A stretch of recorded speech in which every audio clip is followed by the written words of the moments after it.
This is about the first lecture in about years that I've actually had time to do a PowerPoint for. I'm not going to make many jokes about having no time, etc., because they quickly become tiresome. But there's an error in this, really, which is that there should be a hyphen between cyberspace and time. So in a way, what I'm trying to point to with this notion of cyberspace-time crisis is really we talk about cyberspace, a term that was derived from the cyberpunk novelist William Gibson, actually. We talk about cyberspace, but really I think the lot of the issues now that we're living through are to do with cyberspace-time. The temporality that is imposed by cyberspace.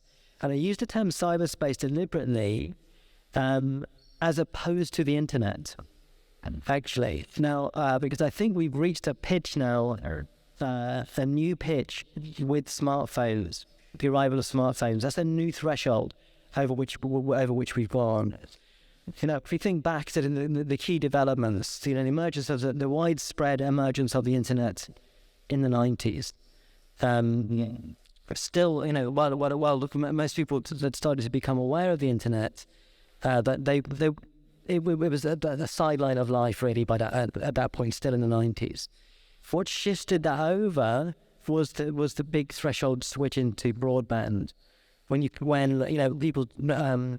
people stopped using dial-up connections to the internet, and instead you could have the internet on all times. Everything really, that was the first major threshold, I think, towards where we are now. I mean, but I think the smartphones just take us into another threshold, really, where you have to opt out of cyberspace. You see, if you think about it at the 90s, for some of you, there's probably a very distant memory, and when one had to dial up the internet, and I noticed a number of people in my age now quite nostalgic for that period, actually. What that was on the internet was good, when you could contain it, when it was a resource, when you went to the internet for things and you could take them away. Now, like I say, as soon as you've got a handheld internet-connected device, then you have to opt out of being in cyberspace at all times. That changes our perception of everything. That changes our perception of time. And particularly then, it changes our perception of time. It induces, particularly via social media. And I think Facebook's kind of old-fashioned now. Facebook's almost a genteel kind of old school, mid sort of late 2000s kind of model of the internet. With Twitter, I think which will itself soon be superseded, no doubt. For with Twitter, you've got this panic temporality. And I'll just tell you a personal anecdote about this, which was in the summer, for many years I've been working precariously, which was that I make up my income out of a number of sources, one of which would be hourly paid teaching. There's only in December, January that I got permanent contracts, which changed things around. That's why I've got a PowerPoint today, because I had time to do it. Which when you're precarious, i.e., when you're required to think like a self-employed person, an entrepreneur at all times, any time you're not making money, you think you're wasting time. This is so you have effectively no time off. You of course take time off because the organism can't. If the human organism hasn't reached the stage yet where it can work, so all of the waking hours available. Of course, one takes time off, but one does so feeling guilty at all the time one has taken off, because you're losing money, and in that state of kind of constant and permanent anxiety that you feel as a self-employed person, because it reminds me of an old joke. I think it was an American comedian called Rita Rudner who made this joke about when some tramps on homeless people ask, have you got any spare change? She would say, I don't know, I haven't lived my life yet. And it's the same with time. It's the same with making money when you're self-employed. How much money is enough money to be secure? There's never enough, because you might at any point completely lose all of your forms of income. So, this state of entrepreneurialism, mandatory entrepreneurialism, which certainly extends to precarious workers, but I think there's a more general form of precarity, as I found when I've moved into permanent employment, where we're now required to hustle and market ourselves, even when we've got ostensibly permanent jobs. This is the background kind of condition of lives under neoliberalism. But of course, you're lucky living here, not in the intense lab of neoliberalism that is the UK, that is London specifically. The vast kind of inertial frenzy of London. Like London and the cyberspace are metaphors for each other in lots of ways, I think. An inertial frenzy where it just there's a frenzy of activity when nothing really happens. That's London. And why? Because we're all been deprived of the most minimal sense of security now. We're all hustling all the time. We're all hustling, all promoting. We're all literally running around. Okay, so this is important because we're not just talking about technology here. That's the important thing. I mean, one of the missing word you could say here was capitalism. Capitalist cyberspace-time crisis. Because this isn't simply about this. It isn't simply about technology. It isn't simply about the good old days. Before technology arrived and ruined things. And shouldn't we go back to artisanal, locally baked bread made by peasants out of organic, wool or whatever. It's not, it's definitely not about that. But it is about freedom. But I think one question we have to ask ourselves is, why are we now so obsessed with communication? I can tell you, phone calls and letters in the 90s didn't occupy that much of my time. A phone call. If I got a phone call from a friend, it might be nice. If I got a letter, quite nice maybe. But I didn't follow the postman around all day looking for a letter. Then, but I see. I think what's happened is that we now for reasons that are not accidental, we now equate technology with communications technology. And that kind of bullies us into this position whereby you're opposed to iPhones and cyberspace. That means you must be an anti-technological nostalgic who wants to go back to living in, go back to hand-woven craft or something like that. No, it is specifically about what Jody Dean calls communicative capitalism. This. So we have to think of why is the case that communication has become unmoored from any other purpose apart from itself. You can say there was cybernetics as a science was a study of communication and control. That's defined by Norbert Wiener when he invented the term in the 40s.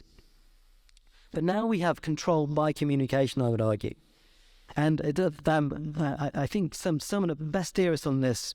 Writing the 70s actually, and I would say Jean Baudrillard, if you read back his texts about communication, the onset of communication, these texts are amazing. These texts now, read Baudrillard's text, The Ecstasy of Communication, which I think has maybe come up either late 70s or early 80s, a bloody long time ago, and this is basically a description of what it is to be on Twitter. Where if you read these texts, they're all about that constant, the inability to construct a coherent self anymore, in the face of this constant input, instantaneity, a kind of schizo subjectivity, as Baudrillard puts it, which has no halo of private protection anymore. This is what and when you go back to read these texts of Baudrillard, you think, what was he seeing in his own day with the bloody French Minitel system, and in the 80s where you could barely make a phone call? It's almost like he time traveled into our period and was writing about that in lots of ways. Because what we're talking about then is a synergy between and a really bad one between the imperatives of the dominant form of capitalism now, and the and certain communication technologies. It's a synergy between those two things. And that's why I'm saying I think Twitter is much more, Twitter is now the leading edge, not Facebook. I mean, because it's a screaming low-level panic that is just a feature of being on Twitter. Yeah, and just to come back to the story with this multiplayer embedded story I was saying, so I'd have been, as I say, precarious. And what I was looking forward to then was, for the first time in years, I'd summer off where I didn't have to go around and do, lots of freelance writing in order to pay the rent for the summer. So I thought, great, these Elysian fields of time open up where finally I'll be able to pursue my own writing projects at last. And that sadly didn't happen. Why? Because I basically collapsed. I was in the summer, I was unable to work. I fell into a kind of stupor, depression, and there's a kind of doubleness to that depression. One was, I can't work now, I'm so exhausted, I've got no thoughts in my brain is boiled dry. And secondly, I felt really bad about that because I thought that was the only time I was going to have available to actually getting writing done this year, because we'll be back to teaching in September, October time. And part of that was, and also I was on Twitter a lot at this point. In a way, I got to the stage with Twitter where the whole of my interaction with the world was mediated by Twitter first of all. Now, this is really an odd situation for me, because years ago I took comments off my blog. I don't read comments ever, not only on my own stuff but on other people's work. I regard like comments as a form of graffiti, which I have to, which you're subject to when you read work online. I think there's serious problems with the whole comment culture, actually, which maybe you can come back to. But somehow I've been suckered into mediating everything through Twitter. What is Twitter? Twitter is just a comments box for the world, and so I was in this state of not being able to work, feeling very depressed. My brain not capable of forming new thoughts at all, and I was on Twitter, and Twitter is full of and I follow a lot of left-wing people, as you might expect, left-wing people, sort of anarchists and all this, and following them, left-wingers are very depressing a lot of the time, particularly like British ones, British people, really depressing, and it was this. What I found was this constant call to be outraged about things, this constant weird. As soon as I get up in the morning and go to, of course, the first thing you do is check my phone. Right, the first thing you do is what messages have we got any ads on Twitter? Have we got anything come through on Facebook? And actually, there's a good new book had come out on Verso about sleep by Jonathan Crary called 24/7. Where Crary argues that even sleep is the last frontier of capitalism, and that's that's what they really want to do is eliminate. People are sleeping less now anyway, and increasingly people are getting up in the night to check their mobile devices. So even this picture will soon become genteel of the first thing you do is go to your mobile device. But the first thing you do, you go to a mobile device, check in that kind of excited panic in which we do this kind of thing, and immediately feel this heavy weariness come over you, the weariness of the demands of cyberspace, the demands of cyberspace, which are literally infinite, you switch on, you go on Twitter, right, read this, be outraged about that, there's something else we've got to be outraged about. And of course with Twitter, you're always in this reactive panic time, because a lot of the time on Twitter, you're struggling to find out what it is that the original topic is. So you spend a lot of time scrolling back down. What are they talking about here? What's this about? Why is this person trending? And this low-level panic, which of course is exacerbated by the actual shitness of the mobile interface. Just think how crap these machines are, how ill-suited for purpose. Like, if you just think about it, think about it. Like everything, like I think Deleuze and Guattari, particularly Guattari, argued about the plasticity of libido, that there's no natural drives in human beings. You can make You can produce desire out of any kind of assemblage. This is fully vindicated by the whole thing with mobile phones and smartphones. I noticed in Europe much less than in London. World capital of control addicts and kind of cyberspatial misery. Well, if you go to London, like everybody, and I mean almost without exception, is looking at their screens almost all of the time. And so what you've had, and think about that, that's a massive behavioural change in the human population over the course of not even a decade. When do people start doing that?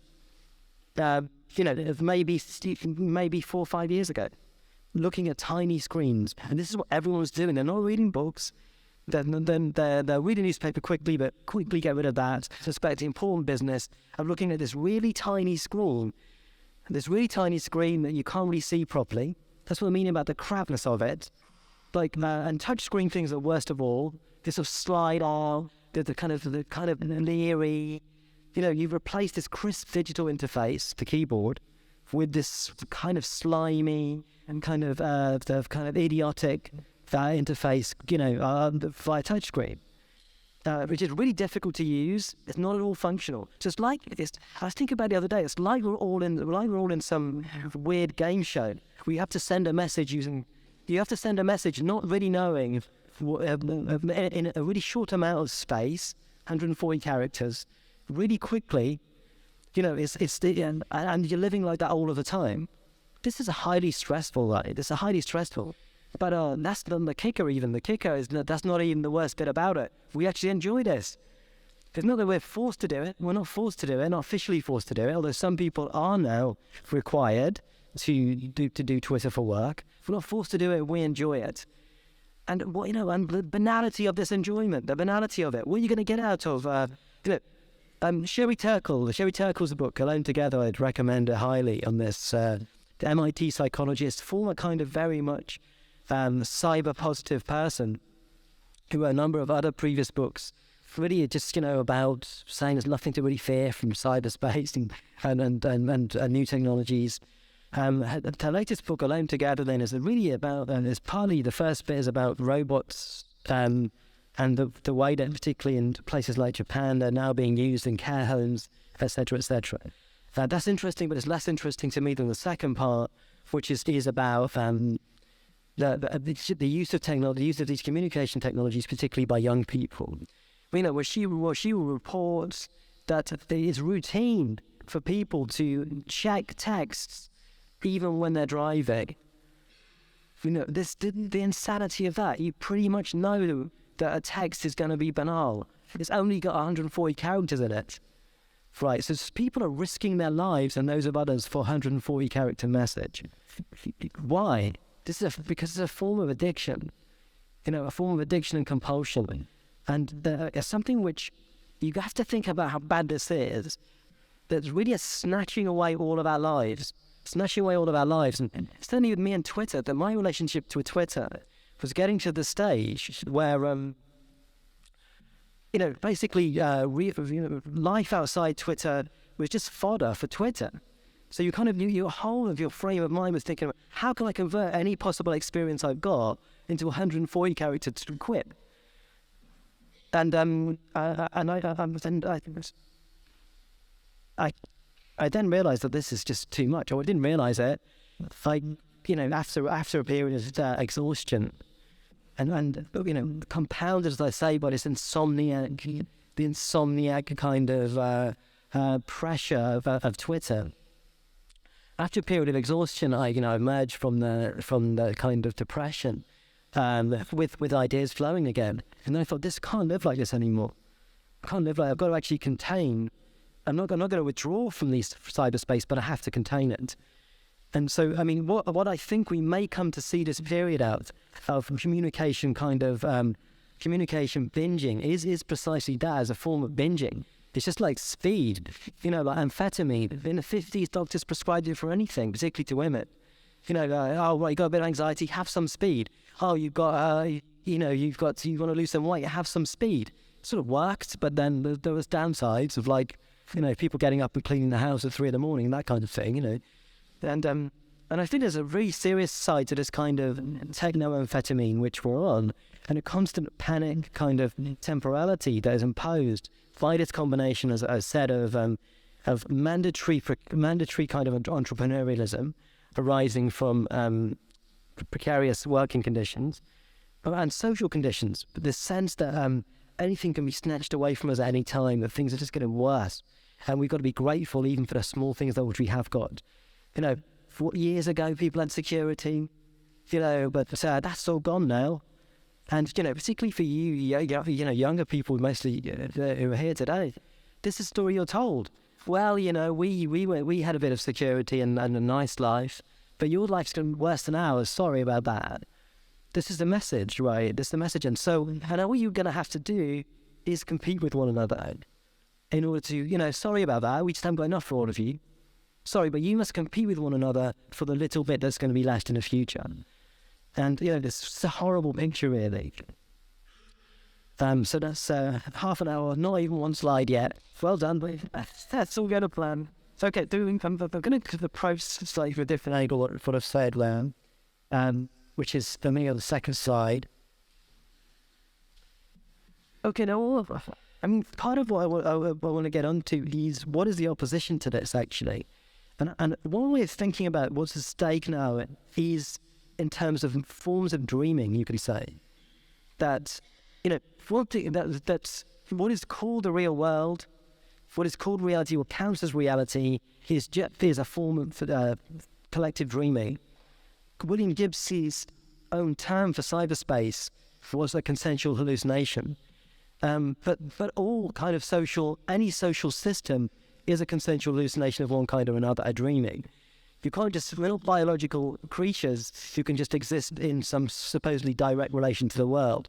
Whether it be language or the set of social relations or concepts which we carry with us, this is a virtuality, but it's also that it's not just a question of language, words, it's also a question of stories and narratives. And these are forms of collective dreaming. And what is that dreaming now? And what will be the opposition to it? And what brought this into focus for me was a number of conversations with my friend and collaborator Justin Barton, who offered this opposition really between lucidity and urgency.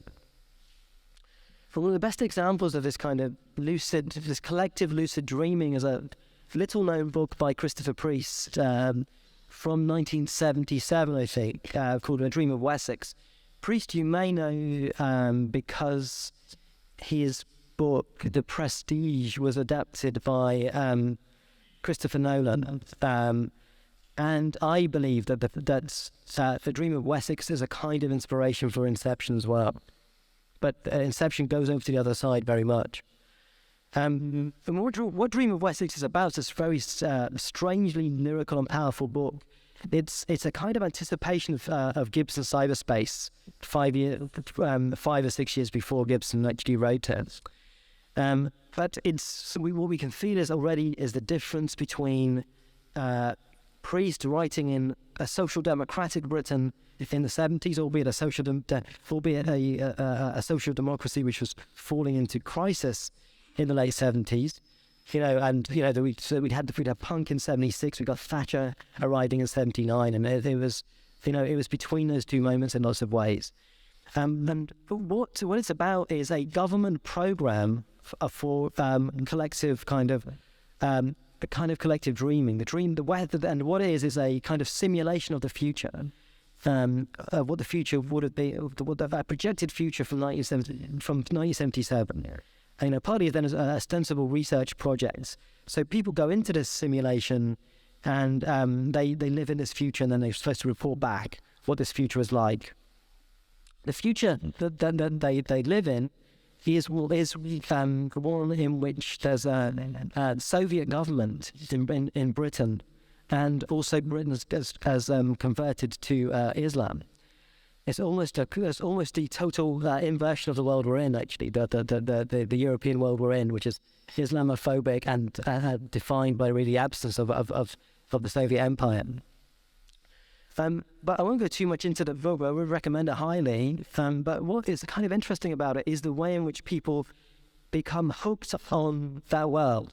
The quality of that, it's almost that is the background to the world, is the Soviet bureaucracy. But the actual temporality of the world, the feel of the world, is a kind of Mediterranean, kind of countercultural idyll, where people have time to, where time unfolds very slowly, and languidly, etc., etc. Priest draws this very lyrically. So of course people don't want to go back to dismal, rainy Britain of 1977. That's a problem. That they always want to stay inside the simulation. And interestingly, how people got out of how they all have to come out at certain points, and how they got out is by use of mirrors, little mirrors. When they see these tiny mirrors, and the light reflecting in them, is to kind of knocks them out of their trance, and they remember that that they have sort of bodies in miserable Britain of 1977. I think there's lots of things that interest me about that book. One of which is this sense of, a lucid exploration of a terrain. The sense of, and again, a sense of an unhurried time. A time not where people do nothing, but a time where people are capable of pursuing their own projects, where those projects are going to lead them. The opposite to kind of text to this is Ishiguro. Ishiguro is an unbelievably frustrating novel, The Unconsoled, aptly titled. If you want to, I've linked to. I did a short blog post on this, which I've linked to on the slides, and Sophie can give you the slides afterwards if you want to follow any of this up. With Ishiguro's novels, amazing kind of predictor of, I'm not sure when it came out, I think the 90s, predictor of the current temporality of the moment where we live in at the moment, where it's about a pianist who becomes a sort of vaguely defined Central European kind of country, and he's coming to play a concert, and all he wants to do is kind of rehearse for this concert. But I heard that this book was based. Ishiguro got his friends to tell him the dreams that they'd had, and it's almost entirely composed out of these dreams. So what happens is that the whole novel is like an endless anxiety dream, where the pianist can't get to prepare. The last thing he can do is perform, do the rehearsal. Or people suddenly coming in with these new urgencies, which immediately take over his life. Come on, you've got to do this. Then, when he's deflected by that urgency, then there's an embedded urgency within that urgency. Suddenly, this task he's been given, so forget that. Now you've got to do another one.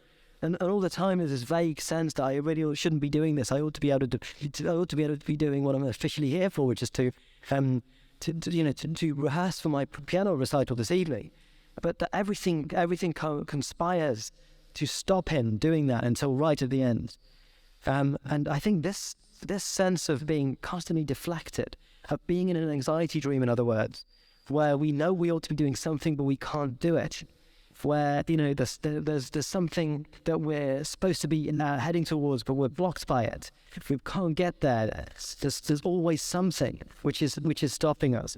That sense of temporality Ishiguro captures very well in this novel, I think, is the one in which most of us live for almost all of the time now. But I think we can relate that to some really popular things. This from the Hunger Games. The Hunger Games, I think, is very powerful, and it's very encouraging, the success of the Hunger Games, I believe. The Hunger Games was aimed at basically the same kind of audience for bloody Twilight, for Harry Potter or whatever, but highly politicized, really. About exactly what I was talking about earlier, a world in which young people are sold out, where they're forced to fight with one another in artificial conditions of the super competition to the death. It's a horrible image of life now, but an accurate one, I think, in lots of ways. And a sense of constant pursuit. There's no time to rest. You can't trust anybody. And that itself, that's not a natural condition arising out of human nature. It's something artificially produced by the games masters, and the artificial scarcity that's of time, resources, etc. That this Hunger Games involve. Another kind of similar image. This is from actually another Ishiguro novel, Never Let Me Go. This is a rare thing. It's a good British film. Like there's only about one every 20 years or something like that. So this is Never Let Me Go with Andrew Garfield and Keira Knightley, astonishingly in a non-annoying performance. Well, this is a horrible novel, actually. Ishiguro is a very powerful writer, I believe, about partly about the misery of England, but also about his conditions of radical ontological precariousness. Never Let Me Go, it's a bit like The Island, the Hollywood film, where basically it's about clones. There's this society in which there are these kind of underclass of clones, and these clones are sort of they don't realise they're clones until adult life, really. But they're educated separately, etc. Their role is to provide organs for the normal population, as it were. And there's this a kind of horrible sadness about the film because there's unlike The Island, let's say, which is a similar premise about clones and the harvesting of organs for the general population, the clones not knowing who they are. Unlike with The Island, there's no police force, there's no military, there's no thriller element here. The clones conform because they've been trained to do it by ideology, by an ideological state apparatus. That's their term, which is the boarding school where they are educated. Yes, I won't say much more about that. But again, this artificially shortened lifespan which they've got, because they have to give up their organs to others, and most of them will only survive like 3 operations. So the horribly foreshortened sense of time, the sense of sell the kids for food. That's the line from Nirvana from years ago. That's the world we're in now, certainly. And another film is this is In Time with Justin Timberlake. I heard that Jay-Z told Justin Timberlake that for God's sake, start making records again. I'll be on your record if you'll stop making your really bad films. But I think that he's wrong about that. I think Justin Timberlake has done some really good performances and one really powerful. One is in the Social Network. I think also in this little-known film, In Time. In Time is about a society in which time, not money, is the currency, and where the poor are always minutes away from death. And because if you run out of time, then you're dead, of course. And the poor have got about like an hour or so. The rich have got like centuries of time and to just sit around, to sort of idle about. Whereas the poor are hustling all the time, rushing around just so that they can survive. Again, it's a kind of horribly accurate kind of dream version of the world in which we actually live, really. So what kind of urgencies do we face? And I think now, one is, I think Franco Berardi, Bifo, is very good on this, about the stress on the organisms, the tensions between the infinity of cyberspace and the finitude of the organism. The acceleration of information exchange, Berardi writes, has produced and is producing an effect of a pathological type from the individual human mind and even more on the collective mind. Individuals are not in a position to process the immense and always growing mass of information that enters their computers, their cell phones, their television screens, their electronic diaries and their heads. However, it seems indispensable to follow, recognize, evaluate, process all this information if you want to be efficient, competitive, victorious. the necessary time for paying attention to the flux of information is lacking. It's that double thing which produces the intense weariness and exhaustion you feel not at the end of a day, but beginning of a day, as soon as you're in cyberspace again, and you're being assailed with multiple demands immediately. And it's that double thing if you know that it's actually impossible for you to deal with all of the demands that are made upon your attention, yet you feel that you ought to. Yet we feel we ought to. A friend of mine once pointed out, is that had in physical form all of the books which were recommended to him in like one day of being on, social networks, then of course you realise you couldn't possibly read those books. But something about the fact that it's in the form of links, recommendations online, etc., which somehow makes you feel guilty. I've got recommended to read 20 books today. I haven't read them. Oh God, I'm a total failure. How can I carry on living? Somehow, and of course that's not one day, it's every day and all time. It never stops. It's 24/7. She's seen this film, Limitless, I think, which is very, very much about that. How do you cope with this? The book is actually better. The book is, if you've seen the film, if you like the film, read the book, The Dark Fields, which is much better than the film. The film's kind of happy compared to the novel. The novel's much bleaker than this, than the film. But again, this is this is a time crisis film. Essentially what the character wants is time. That's why he takes this drug. It's about a drug which massively enhances your capacity to do things, really. And effectively that means that you have more time. And how they render that in the film is that the lead character, played by Bradley, what's his name? Bradley Cooper, the guy from Hangover and all of those. He's really good. He's really good in Silver Linings Playbook as well, actually. But what he essentially wants is more time to do. That's what he gets out of this wonder drug which he takes, which is offered, which gives him the capacity to do many more things. And this speaks. The reason why this film resonates is because we all feel we're lacking time, and that we need to be more than one of us, which is how the film renders this extra capacity that's the Bradley Cooper character sort of develops. But then there's also the kind of compulsion which I talked about before. And I think Jodie Dean is some of the best stuff on this with their concept of communicative capitalism. Just reading, this is a quote from that piece that Sophie referred to at the top there, the Time Wars piece.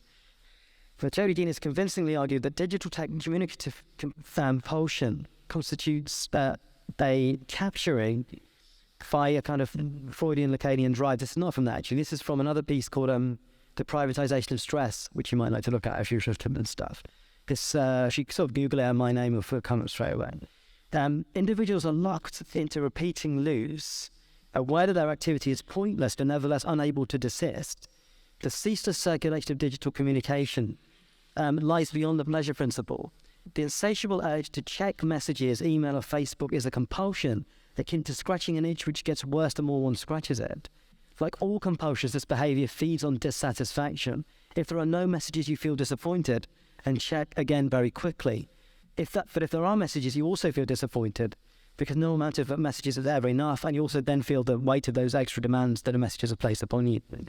The Sherry Turkle, as I talked about earlier, has talked to people who are unable to resist the urge to send and receive text, even when they're driving a car. Okay, so as I said, then there's this the part of the kind of why this is so paralysing is the interlock of work and libido. Because my excuse for like carrying my phone out all the time, even when I was out with my wife, would be, I've got to check it for work. I've got to check it for work, and of course that's partly true.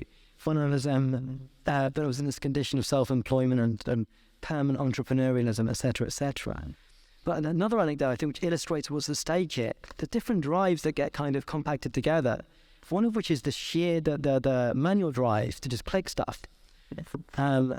There's a kind of emotional or affective drive which is to be recognised, to get information, to feel part of belonging of something. There's also there's a manual drive which is just to do the fingers themselves. When I first had my BlackBerry, which I had before my iPhone, of course, got very quickly addicted to that. The red light coming on, alerting me. What's this? Anything in life could be stopped at any point. As Baradi points out, sex and even things which we think we'd enjoy. These are big distractions from checking our messages now. Jesus, hurry up, get it over with. Let's get back to the messages and the important things of life. So what I was doing, I was out for dinner with my wife. I knew it wasn't socially acceptable to check, to have them fiddle my BlackBerry on the table. Probably wouldn't feel that now, where it's much more normalised. So what I did was I had the BlackBerry under the table and let my fingers do the clicking motion, even though I couldn't see the screen. Because okay, my fingers were satisfied that they were clicking. So I think, like I said, this kind of schizoanalytic point from Guattari about the desiring machines, and like I say, these things that are clicked together, different kinds of drive, I think is fully illustrated by that kind of compulsion. But then we have to sort of fit this into the broader political narratives, which is really workers' religion. This comes out in Federico Campagna's work. His new book, The Last Night, it's just coming out of Zero. I can't recommend it enough as really a major kind of updating of existentialism for the 21st century. Basic thesis of it is, we've got finite lives, we know there's no God, so why do we waste our lives working then? I'm just going to, so I can skip through this, so I can get to the end of these slides, I'll just skip over this. His point being, in the 19th century, anarchists were already calculating how much work you'd need to do in order to satisfy basic human needs and desires. And even then they were saying 20 hours a week. Now, with the massive increases in technology, this ought to be really vanishing. The amount of necessary work for it to be very small. Why are we doing more work than ever then? What's that about? There's clearly there's a kind of political economic drive which has nothing to do with the technological capacities of the human beings have got now. And I think that's partly to do with what I would call artificial precarity, which comes out in Breaking Bad, if you've seen that. I mean, the power of Breaking Bad, really, the depressing thing about Breaking Bad, which is, if people haven't seen it, I mean, I guess some of you have seen it, is about a chemistry school teacher in the US who gets lung cancer, and who decides, well, I obviously can't pay for my healthcare, so I'll have to figure, what should I do? Then I'll just start cooking crystal meth in order to pay for the health bills. And I think this highlights, as it were, the evil. Well, I don't really want to use that. Use the word evil. It's too theological. It highlights, what is so awful about neoliberalism.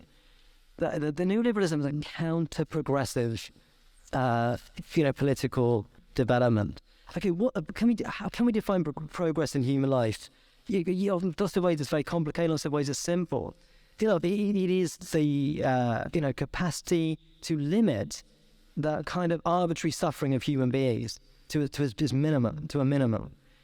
Okay, and that's this lots of developments of the 20th century, did that. In the UK, Ken Loach's film, Spirit of 45. I think that's the twin of Breaking Bad in many ways. Where you've where Loach shows suddenly, after the Second World War in England, partly because of the war, and partly also because of organised working class movements, suddenly the working class could have this progressive modern agenda where they didn't have to pay for healthcare anymore. We didn't have to pay for doctors. They'll be provided for them. This is a progressive move, a civilized move, a move to increase civilization. Neoliberalism is a crude, a savage attack on civilization of basic of human progress. And that's the political background of Breaking Bad. And you probably all seen those skits where they say, what if they had Breaking Bad in Canada, set in Canada? Where you've got or UK, where you've got Mr. White, you've got lung cancer, your treatment starts next week, end of the series. For species perfectly possible to do that. You can't stop cancer yet, but we can eliminate some of the suffering that cancer causes, contain it. We have that capacity. It's an absolute crime that capacity is not used, and it's not nothing to do with the technological limits and the resource limits that are available to us. Those limits are artificially imposed. Then another anecdote, which is even sadder than the one I had before. Last year, I was diagnosed with cancer, but it turned out to be a misdiagnosis. But I lived with it for a month, and then that's part of the whole Kafkaesque comedy about the state of the National Health Service in the UK, but let's not go into that at the moment. But my immediate response to this diagnosis was not, oh my God, it's great, I get some time off work to actually do. I'm serious, it's not a joke. It's not a joke. People thought I was mad, it probably was, kind of deranged by the diagnosis, but my immediate response was, it's okay, now I'll have time to pursue my projects to get a few weeks off work. Of course, that was totally false, because I was precarious and I had no money to live on when I was ill. I didn't get paid anything. Well, I got paid very little from the places I was at. So this fantasy of, illness was the only way out of mandatory kind of entrepreneurialism, I thought, but even illness doesn't provide that for precarious workers.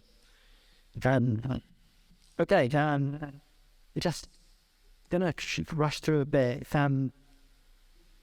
Everyone is Peggy now. Okay, what's that mean? Madmen. One of the few things that I was able to do over the summer was catch up with major television programs of the 21st century, one of which was Mad Men. I only got to the first series, so don't tell me anything that happens after that. But one of the things that struck me watching Mad Men was the contrast really between a form of capitalism in the 60s which merely kind of exploited and parasited creativity, as opposed to the form of capitalism we have now, which makes creativity virtually impossible. And that was kind of illustrated for me by the contrast between the main character, Don Draper, who is the creative, and this is, scenes where the boss of the agency comes into Don Draper and says, Don, I can't really get over this. Every time I come into the office, you're just sitting there doing nothing. I can't see you doing anything. And I kind of thought, but the full thing is the boss then just leaves. He just goes, okay, get on with it. Impossible to imagine now. That scene now. Let's replay that scene now. Okay, someone's sitting in their office, and bear in mind, there's no computers. There's nothing in Don's office except a desk. That's it. Okay, there's no computers. There's his phone calls are fielded by Peggy, his secretary, etc. So it's basically got no distractions. He's sitting there, you can just think. Imagine that scene now. For one, you're just inundated by cyberspatial pressure at minute one. The boss comes in, and you're not seen to be doing work. Oh, well, you've not done enough work. You're just sitting there. You're just sitting there. We've got to make some more work for you. Obviously, you're not working enough. And I think this echoes back to Berardi's point about the pressure on the social brain of always having things up to full capacity, of never allowing the social brain to idle. Because there's another scene where Peggy, who's Peggy starts off as a secretary, but she wants to be a copywriter, the more creative job. And Don says to her, one point, she asks for advice from Don, and Don says, well, Peggy, here's how it goes. You think very deeply about it, think very deeply about it for a while, and then stop thinking about it, and then the answer will come to you. We don't have any time for that kind of idling anymore. The social brain is always occupied and inundated. So just think about that. You're like it, I'm like it. The whole collective social brain is paralyzed and unable to. That's why there's no creativity and why everything looks the same now. And we've not really seen much new or heard much new this whole 21st century, really. What this is capitalism's version of equality. Of course Don Draper was able to do that because there's a whole kind of patriarchal structure of his wife at home would cook his dinners for him, and Peggy at the front there, who would kind of, do all this sort of boring administrative work. So what does capitalism do? Does it say, okay, well, we want to make so that at least part of the time, everyone can be Don? No, everyone's Peggy now. Everyone's Peggy, so we're all that's capitalism's version of inequality, of equality rather. Once men had a space of creativity, now no one does. And that's how capitalism does things, so I shouldn't. So, permanent insecurity, which I already talked about there, a quote from Richard Sennett. He related that this sense of indefinite postponement, that we never finish anything. And status is never validated. So even if you're a university lecturer now, you can't sort of sit back and think, that's it now, I've done all my kind of, I've done all the testing, I've done all the qualifications. Now I can sit back and think and develop my ideas. Oh no, you can't. You've got to constantly prove your status by continuing professional development, by status reviews, all this kind of thing, by writing logbooks, aims and objectives, all this kind of nonsense, which has no purpose other than which is a purpose, and it's its real purpose, to produce anxiety and disable people from agency or thought, really. And that's, I haven't got time to argue that now because I'm coming to the end, but I also want to just say some positive things, really. So what do we really want to do? I know given all this is a bad picture, but okay, we're in it now. That's how things are at the moment. There's no reason to think this will just carry on forever, that it can carry on forever. So I think we need to be clear about what we want, which is this different sense of time. We need space in the culture which is not dominated by business and busyness. What is work now? That's the other side of this. What is work now? What is the things that most of us do a lot of the time? We're not producing things that are actually useful to people or even desirable to people. So a lot of what I would call work in my job, the things I don't like doing, is simple simulation of productivity, bureaucratic simulation created by kind of managerialists who, whose job, the kind of parasites of institutions are real parasites, not immigrants, not people claiming unemployment benefit. The real parasites of our society, the very high earners who propagate all this stuff to keep us in a state of panicked anxiety, and radical competitive individualism, such that we can't act together and gain a collective agency. And so I think then what we want is a combination of security and adventure, to use a term from Federico. That we want security, and that there's a relationship between these two things. That the big lie that has been sold to us via neoliberalism is that if we withdraw security from people, if we draw a kind of social security, then suddenly there'll be creative. This wellspring of creativity will just emerge. Okay, well, all that happens if you remove security from people is they get like I was when I was self-employed. All of that creative energy goes into how can I make money. That's the energy of the society. That's a stupid thing for people to have to think about a lot of the time. We can break out of that. So on one side, security, on the other side, adventure. Security is the conditions for adventure. Adventure, meaning entering into new spaces, new projects, new ideas, which you don't know where they're going. And I think there's a relationship between those two things that we must add. So the most banal issues about funding, security, funding of higher education, funding of, debates about basic income, etc. These are totally related to how we can revivify the creativity of a society. Because, if we've got, the point you need more time, you need surplus time, and everyone under neoliberalism is forced to work to capacity, and also to be seen to be working to capacity. That's what I'm saying. If you don't really have enough work, we don't have enough work because most people aren't doing anything that's actually socially useful or desirable, like I said before. So then it's about looking at an appearance of work is now work. And and then there's meta work where if you're a managerialist parasite, your job is to make work for other people. And that's the kind of crazy world we're in now. So I think we need to pitch this as the problem. We need to argue for this, and like I say, there's an existential side to this. There's a very practical side about the demands for funding ultimately, because time is money. For money is time, and money frees out the time.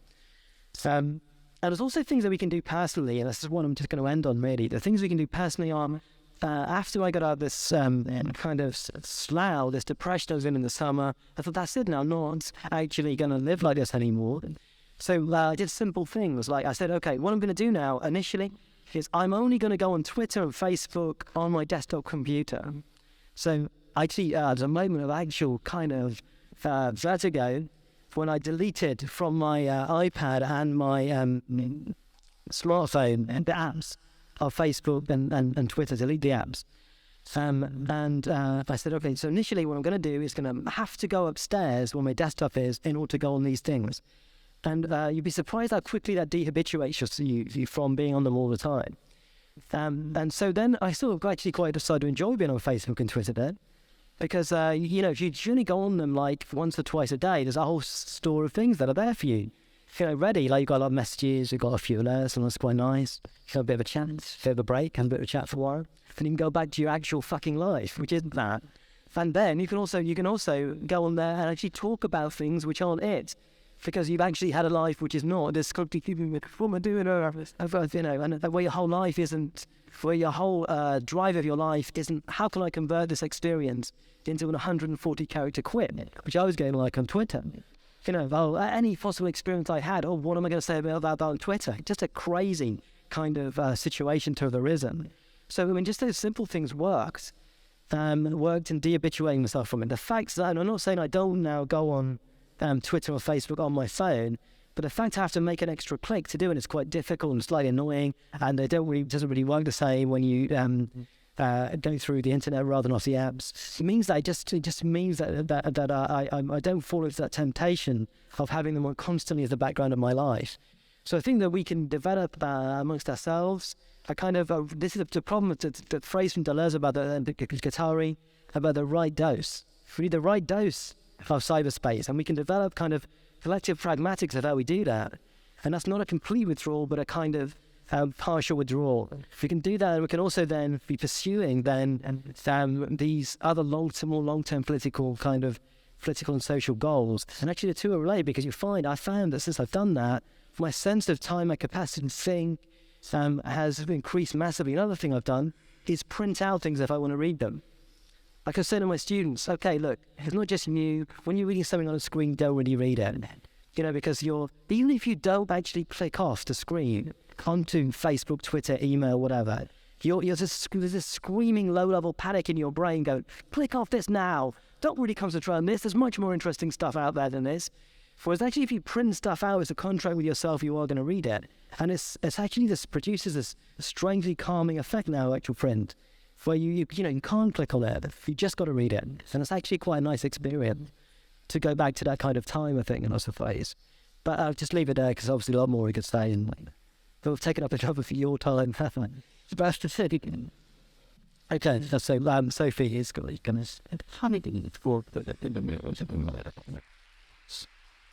So,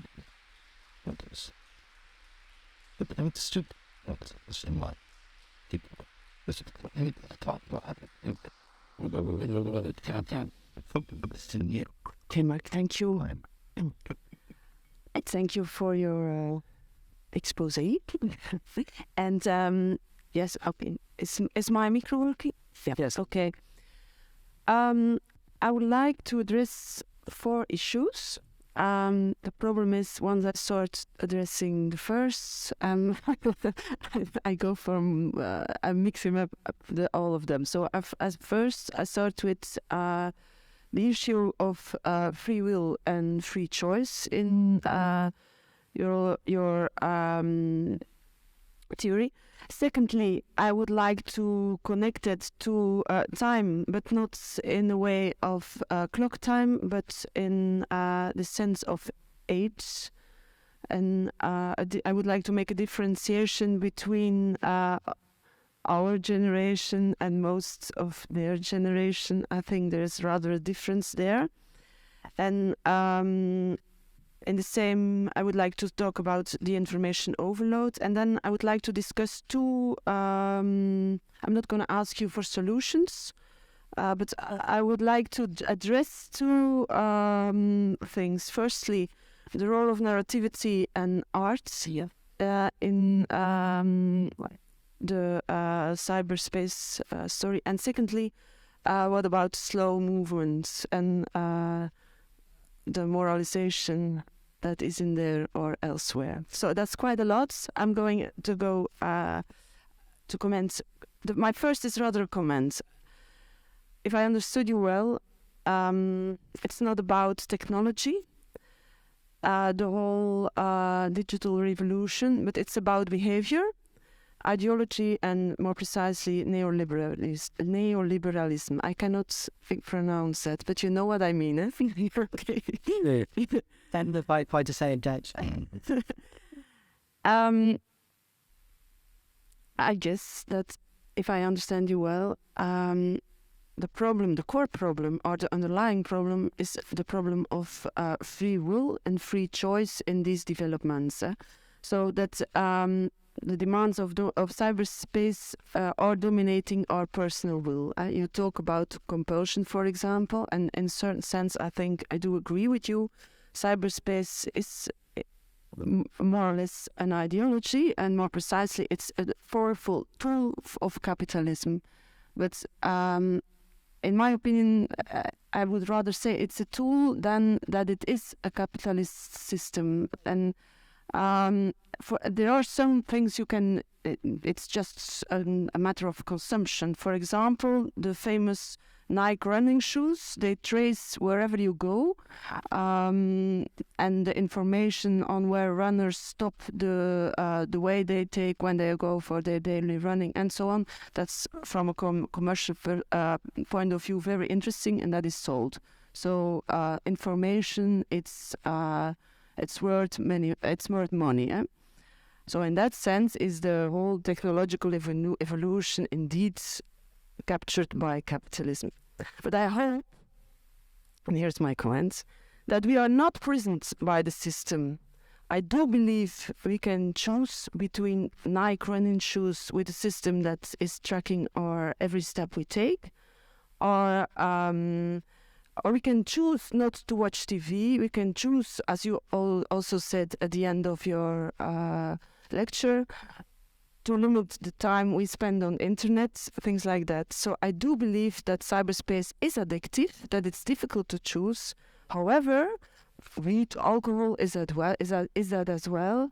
And sometimes when it's not well, sometimes there are circumstances that people do not choose personally.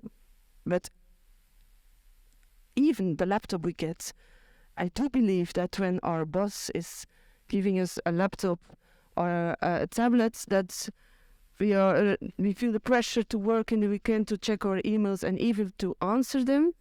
On the other hand, I do believe that if we resist and if we don't open our emails and we don't collectively answer the emails, then it's worth nothing, or it's just fun to have a laptop of your boss. So, and then now I give him the microphone. I do believe what you also said, we can break out of that. And I'm convinced that there's a big difference between the generation Y, as they are called, and our generation. I don't want to be rude, but I'm afraid we are a bit older than the majority of the people in here. As far as I know, a lot of young people, I do believe that they handle technology in another way than we do. But we were the first. Of course, it has been a bigger intrusion in our personal lives because we were older when we got into the system, I think. And I also believe that young people, they are what they call digital natives. They are born into the digital world. They are used to see 3 or 4 screens at the same time and all that. So, in my experience, the load, the pressure on using digital devices is for young people much easier than it is for us. Or it is because I am very slowly. That's also a possibility. So please, the first thing, the free choice. I'll answer both of these questions with the problem of depression. Like I'd say, one, okay, I'm a spinozist. I don't believe in free will as superstition. There's no such thing as free will, and that's very key to the capitalist ideology is free will. But that's not to say there's no agency. But agency isn't the same as free will.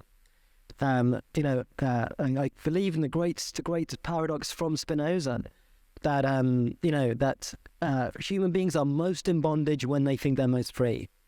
That human beings are most compulsive, when they think they're being free. And that's I think from Spinoza, the standard picture you get is, but what is it to be a normal human being? It's to be the victim of compulsions of various kinds. Okay, freedom is an achievement. This is a point. This is a great value of Spinoza's stuff. Freedom is not like Rousseau or something like that, where you start off free and then you're put into bondage by society, etc., etc. For Spinoza, you start off as an infant in a state of radical abjection, and what does that mean? What is that you cannot connect cause and effect? You have to learn that. For infants are bombarded with this kind of dreamy chaos of stimuli, which isn't. They have to learn to make into cause and effect.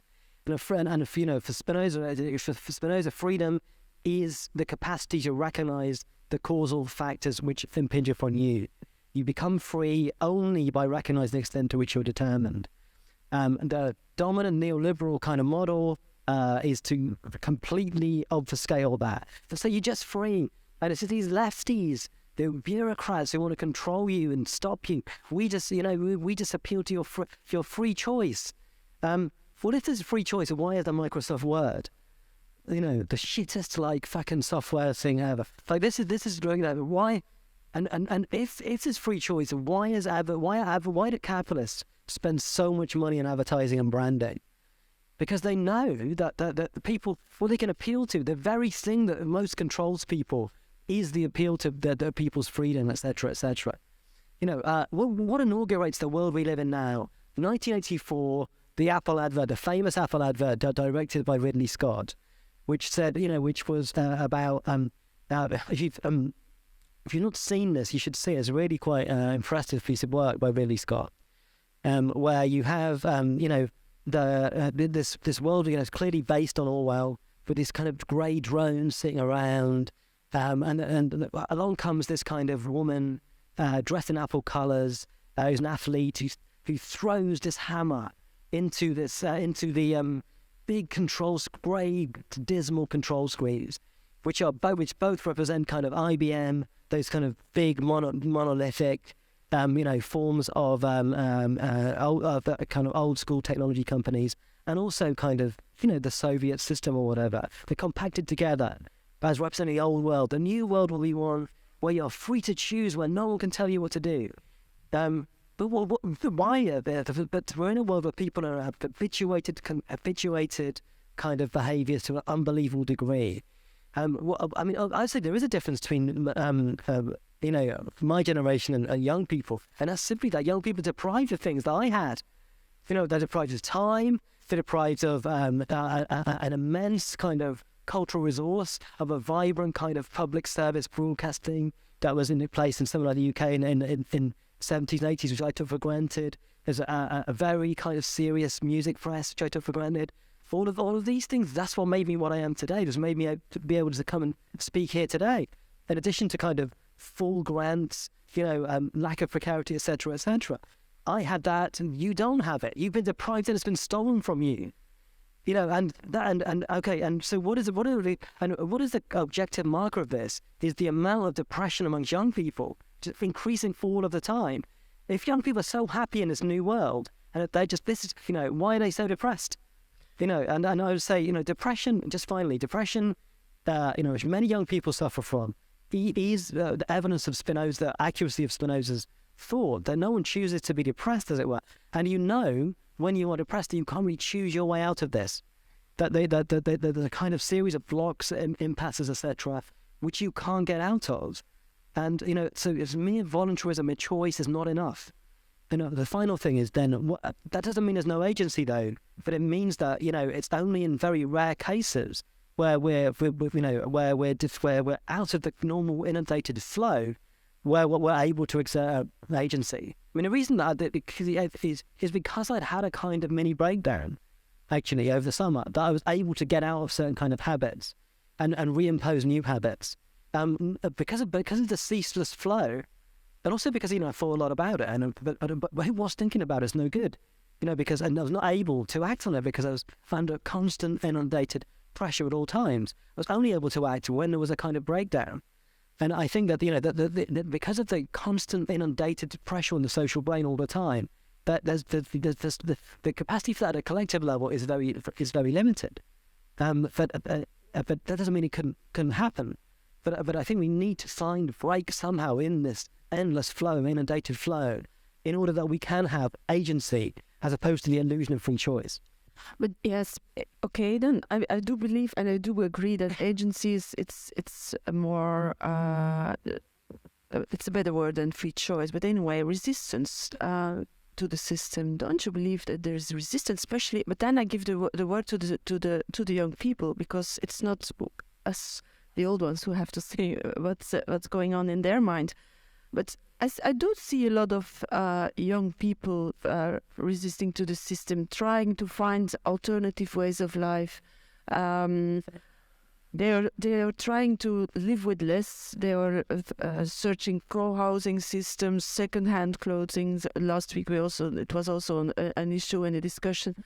But people do try to live young people do try to live in another way, more even than our generation does. But maybe I should ask you, we have a walking microphone.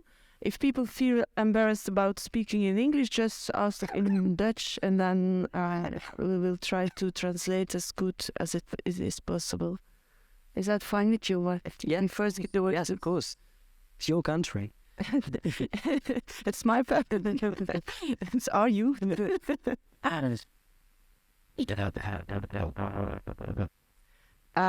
Jeroen, ik zie hier verschillende mensen van voren in elk geval die iets willen vragen.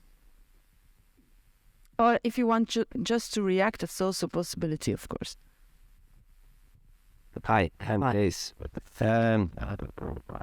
I've been through some serious mess, and that makes you open your eyes, and I know you did too.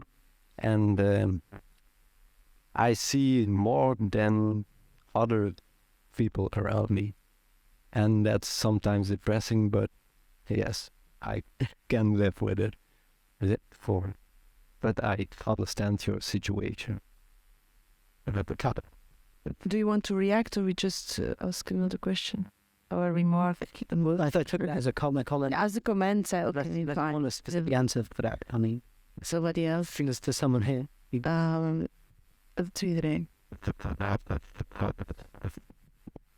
What I'm gonna say, it's probably also a comment, but you said, Sophie, you said young people looking for alternatives, but I think There are young people who are looking for art. yeah, there are young people, but they are all pretenders in my point of view, because we can just ignore that our world is more involved in technology and we're just trying to look for alternatives, but that's all pretending, because there is not going to be any alternatives, because this is how it goes. Technology, the evolution of technology goes further and further, and like in 10 years we have more advanced technology than now. What are you gonna do?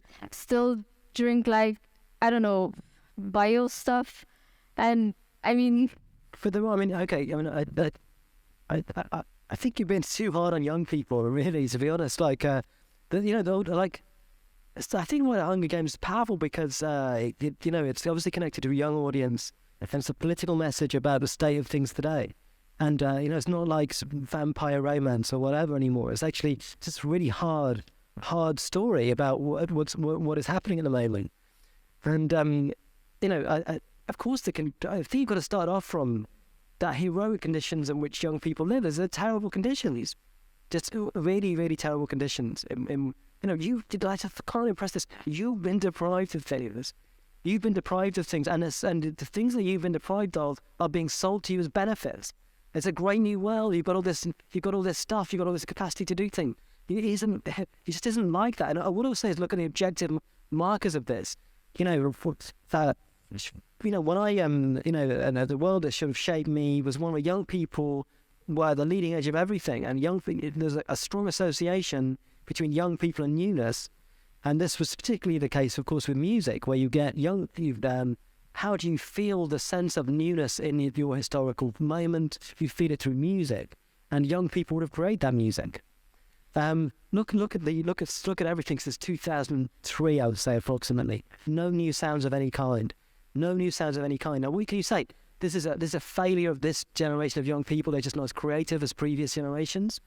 No, you have to say that there's something that's happened, but there's nothing different or lesser about young people now than ever before. In lots of ways, the sheer capacity to survive now, not being a state of mental breakdown, is a testament to the resilience of young people now. But the conditions aren't good, but doesn't mean that things will never change, right? But it's not because we have lost a lot of things. Our generation has lost a lot of things, but it doesn't mean we have to go back in time. We have to improve it and go forward, because if we can just get a solution for this stuff, what is going to be in... What does going forward mean, and whose temporality is this?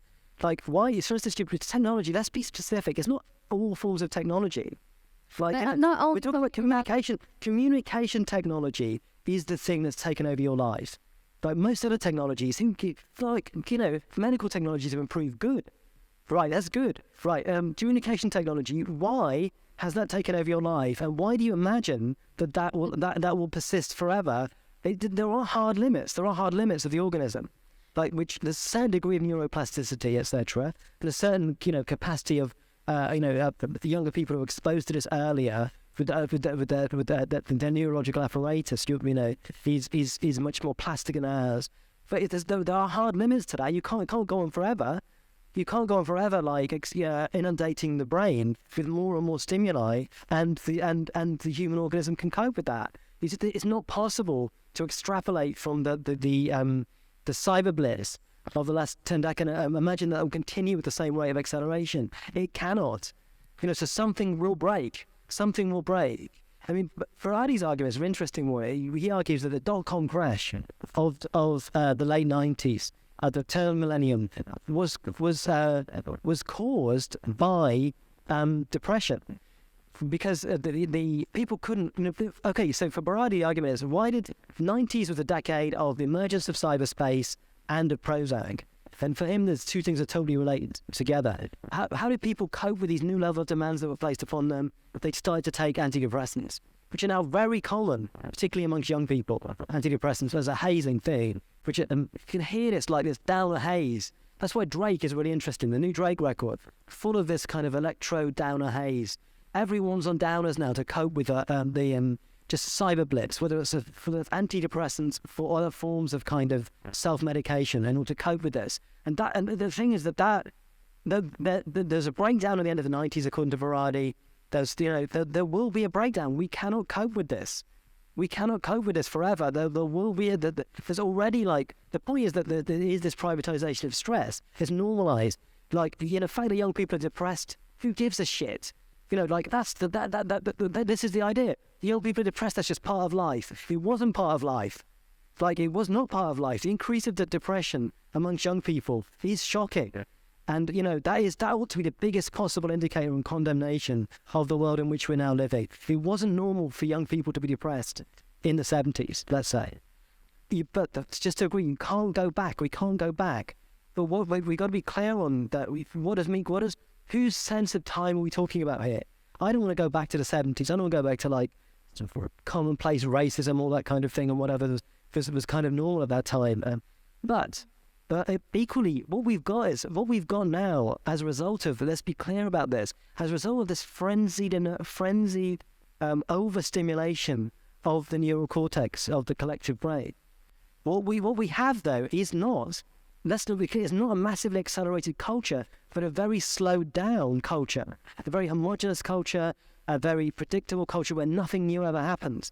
So I would think, yes, we want to go back to a future where new things happen, but you do that by de-binging of communication technology, which is a decelerant, has a cultural influence, I would argue. And is it not a matter of diversification as well? I mean, for example, I just give one example. They are going to build a new library here in Gent, and a library, it's to me associated with books. However, the IT divisions in libraries are getting having more and more importance. But it's also a tool to make young people enthusiasts for literature, for example. If you have a nice website, if you have a good IC tools in order to enthusiasm people to read, for example, then or like today you are using PowerPoint with nice slides of nice books, and that's so no Something for itself to withdraw from. no, it's not. It's a matter of diversification. I think there is technology. You don't get the point is you don't get diversification as standard. What you've got is, look, has anyone seen that film Videodrome with David Cronenberg, 1983? It's basically a thing where like the videos, it's this kind of cyber virus which passes via people watching stuff on videos. And, the lead character played by James Woods is infected by this kind of brain virus, which psychedelically destroys his sense of reality and turns him into a kind of homicidal schizophrenic. I'm sure we can all relate to that. But at the end of it, the James Woods character says to the head of the company which has propagated this stuff, well, how come it doesn't affect you? And of course he goes, well, we don't watch it. And I think that's the case. The people who are running the world, they don't sit there with 3 screens, trust me. They don't sit there with 3 screens. They sit like Don Draper with lots of free time available. Like they want you to be running around in a state of panic, constantly, reacting to things. They push you on the buttons. They're not doing that. They just want you to think they're doing that. And, the point is that it doesn't come as standard. So that's what I mean about collective pragmatics of partial withdrawal. Like, that's what I mean about people who were nostalgic for, I think increasingly nostalgic for that period when the internet was a resource, aside from life, where you had your projects, you went to the internet to record some of those projects to get some resources. You didn't live in it all of the time. Mm-hmm. And the thing is, the standard mode clearly is one in which that is the case, where you're addicted first and then we have to withdraw from that. But I don't want to go back to face-to-face communication, organic, locally produced stuff. That's just the part. So no slow movements, no taking time. The right time it's consistency versus cut-off, I put it that way. Yeah. It's not about slow versus fast, because we've got a slow, fast world where we've got massive kind of speed of stuff coming into us, producing inertial glacial slowness in culture. And so slowness is not an alternative to it. It's already there. What we have is in a way the difference between cut-off as a constant mode of a kind of incoherent and stimuli which cannot be montaged together, into a kind of totality, versus consistency. Well, consistency is where one can be absorbed, one can and an absorption time can feel really quick. When you're absorbed in something, when you're in a creative process or whatever, you feel something taking over you. You feel you're running to catch up with it. Time actually speeds up. I would say my sense of time, is we're all like computers now whose memory is overloaded. So everything's slow and creaky. Everything's slow and creaky. As I live in London, where you just where even walking down the street is an Odyssean quest. And there's an illusion because everyone's running around and something's happening there. But actually, they're running around. The more the people run around, the harder it is for anyone to actually get anything done, and the less you can achieve in time, I think. So that's what I would say about that. It's not about slow versus fast. It's about consistency and absorption. Or what you call so nicely lucid exploration. Do we need versus urgencies? That's very nice. So, But I think, do you want? what I said it. So Jeroen, the microphone, where is he? I just wanted to say, so what you're basically saying is that I guess your generation or the previous generation was better because you had more time to pursue your own projects, and you also think that you were more creative, or the previous generation was more creative. Oh, without doubt, yeah. But I don't think that's true. I just think that Show me. I just don't think that's true. I think that there's a lot there is an information overload, definitely. I just think it's harder now to pick out the very like essential, very like new creative ideas. But I just think that there's just more That's information. not an argument. That's not. Show me actual hard evidence of what you're saying. Show me a new creative thing that didn't exist in the 20th century that actually emerged. Well, I mean, One thing. like One thing. like Steve Jobs, you said that you don't think that that's something innovative or creative or whatever. No, it's the parasite. I think it's very creative. It's something evolutionary, something new. One that came from the 20th century. Two, a lot of that was funded by the state and not by him. He just was like a tiny part of that. But that's not. He wasn't young at all. But also you're saying that Jobs like a Christ figure. Like, you can't really attack him. But like he was like he just could sell stuff. That's what he didn't design it. I just think that it gets harder to pick out the very creative things because maybe in the previous generation you didn't have that much information, so it was easier to find the creative things in between the whole mass of information. And also now, like you're saying that our generation is more depressed, and I don't disagree, but also maybe they're depressed just because there's so much information and we're creative, but we actually realize that a lot of different people think the same way that we do and have the same ideas. Because sometimes you start a project and you think like, oh wow, I found something new out, and then you go look on the internet and you saw like, oh, like 100 other people already thought of that too. So maybe then it undermines your creativity in your head. But okay. But let's be clear about what I'm saying. Creativity isn't a property of individuals ever. It's a property of a social or collective seed. But so that it's not like the individuals are less creative than they used to be. That's just not how creativity works. Creativity is possible because of social conditions, and those social conditions have been removed. And all of the evidence, I would say, suggests that has had a massively deleterious effect on the production of novelty. Though that argument is a fallacy. It's a basic fallacy and field to lack of contrary evidence. It's called, where you can say, well, there might be this stuff out there, but we haven't seen it yet. Or you can say there might be fairies above the garden, we just haven't seen them yet. But of course, I would say, that if there was, just point to me one thing in music. Let's say music alone, just go on music.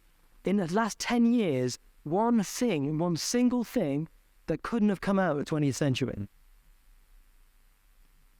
They are here in the conservatory. So just one example. there has to be somewhere in this building one thing.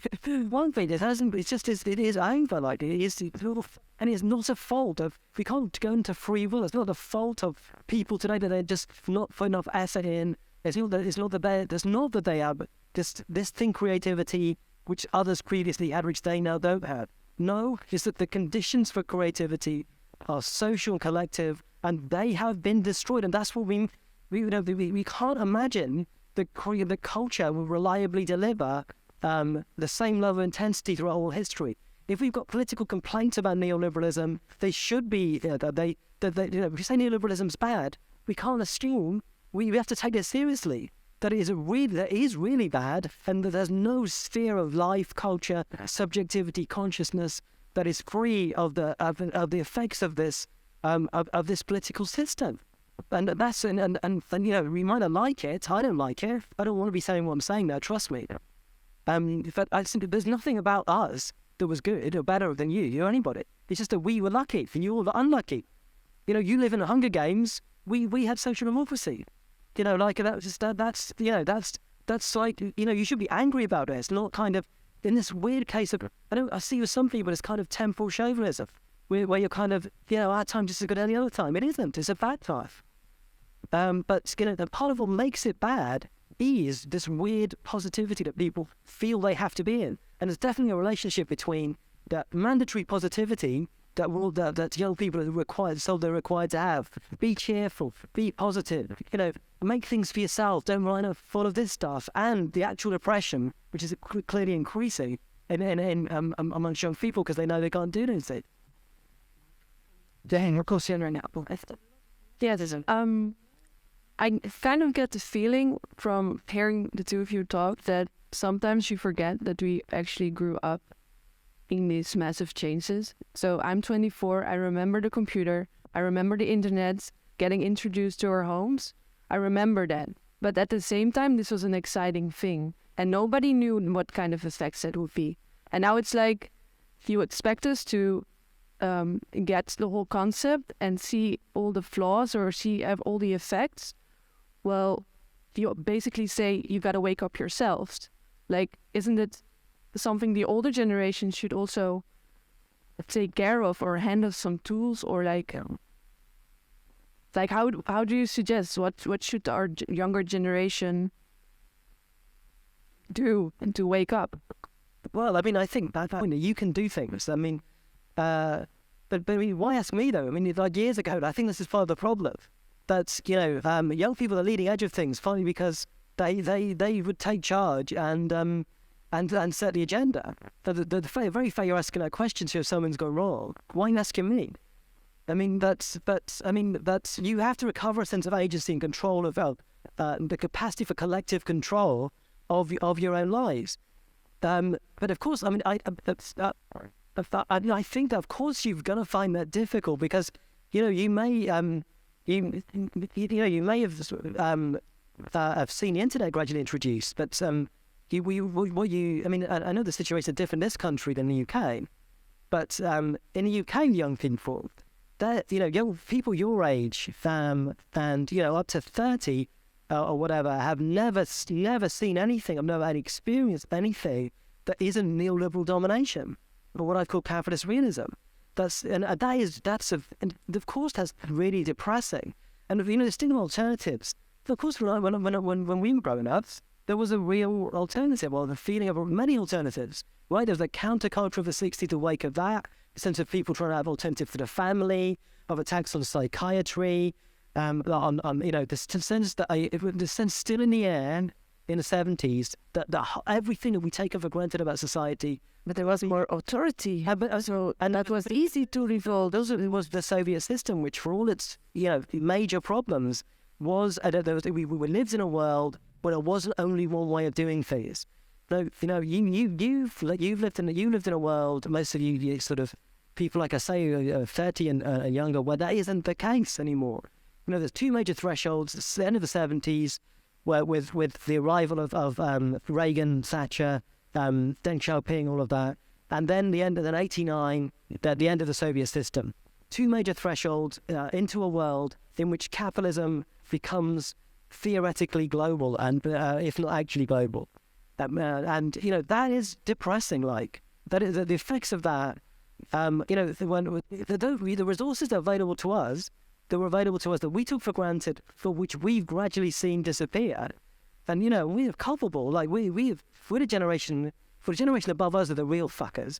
But we've sort of let this slip away. But in the '90s, many of us just thought there's no point in politics anymore. Whatever, it's all cyber. Like, hey man, the stakes, it doesn't matter. All of this stuff. I take responsibility for that we've let this slip away in lots of ways. But I do think that there's a capacity now for things to change. I really strongly believe that this breakdown has come in one way or another. Like we've seen glimmers of it. We've seen in 2011 around the world, like outburst of militancy, from everywhere in the Middle East. We've riots in London, whatever. We've seen these breakdowns. That a new normal is restored. But no, the one thing we can say for certain about the future is that things can't go back to how they were before 2008. Capital has no solution to the problems that led up to 2008. But don't think that they know what they're doing. They don't know what they're doing. They're in a panic like everyone. Like it's a simple story that how do they solve the key problem? The key problem with capitalism is how do you pay workers less all the time? And then the second problem is if you pay them all with nothing, then they can't buy the stuff. Okay, so how do they solve that? They solved it by debt. They solved that by debt. And that lasted. That's the big story of neoliberalism. Underneath it is debt. But that 2008, that model collapsed, and they haven't got another one. They haven't got another one. The model is only selling you. You have been sold out. You've been sold. You will bear this debt. You will bear it. you have worse lives than us. That's the deal. Like, and this is what I mean by capitalist realism. Your lives will be worse than us, and that's just how things are now. I mean, part of the thing is you shouldn't accept this as the deal. You shouldn't accept that you're being sold out and like your future has been like is in a form of debt. You bear this debt. Don't bear it. Don't accept it. In whatever ways you can have of not doing that. I think that it's for you to invent them, though. I think partly. Okay, Mark. I'm afraid we are running out of time. Is it fine with you? 2 more questions, short, and then we will continue the discussion within 2 weeks, because then Pedro de Bruyker is coming to talk about time and technology for young people. So we are not finished yet. But I'm afraid people have to go because it's 10 to 10, and there are a lot of people who have to catch trains and things like that. Please go ahead.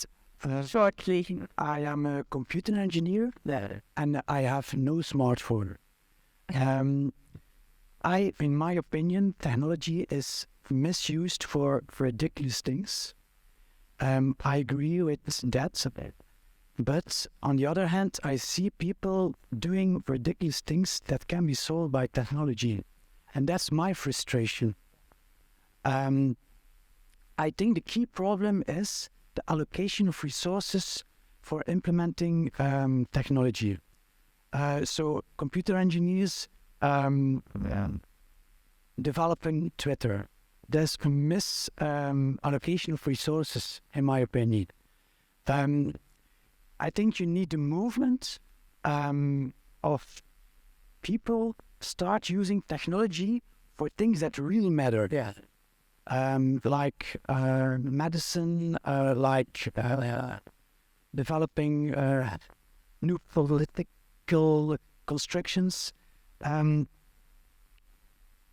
So I think there is an alternative.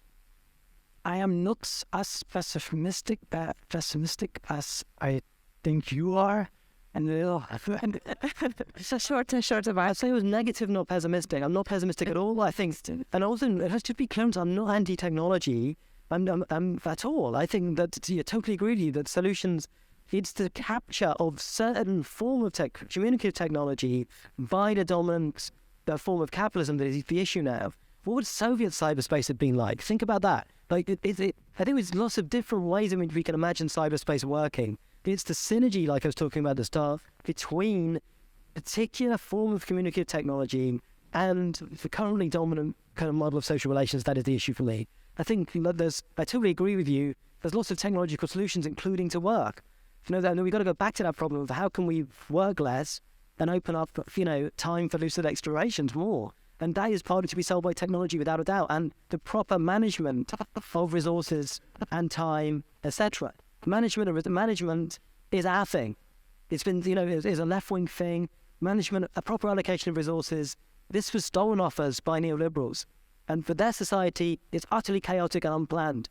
And, with the planning, security, etc., are actually conditions for creativity and novelty, I would argue. Okay, that was the very last one.